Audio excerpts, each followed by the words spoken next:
I'm State Representative Steve Smyk, speaking to you from Lewis.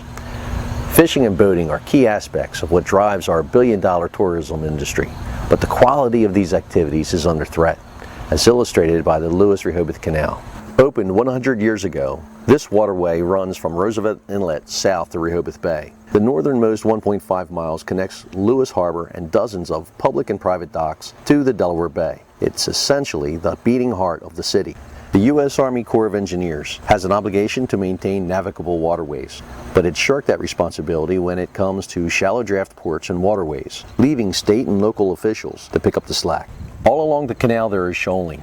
In Lewis, much of the problem has been in boat slips, some of which are so shallow they're unusable.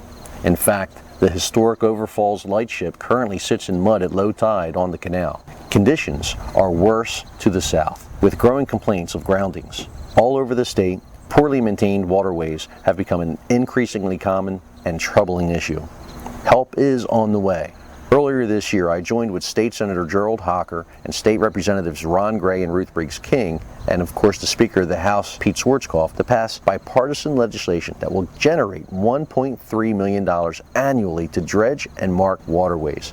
However, this is only about 1/3 of the money needed. Over the last 8 years, the Markell administration has spent tens of millions of dollars to create new walking trails and bike paths, arguing the improvements will attract employers. I believe such dollars need to be better invested. 60,000 registered boats in the state of Delaware are joined by thousands of boats brought from elsewhere every summer. Boating and fishing drives untold millions of dollars in economic activity and supports thousands of local jobs. Some recent changes in federal law have made grant money available for servicing recreational ports. Delaware needs to aggressively pursue these funds and step up to the plate to fully fund the maintenance of our waterways, protect a vital aspect of our economy, and make this issue a priority rather than an afterthought.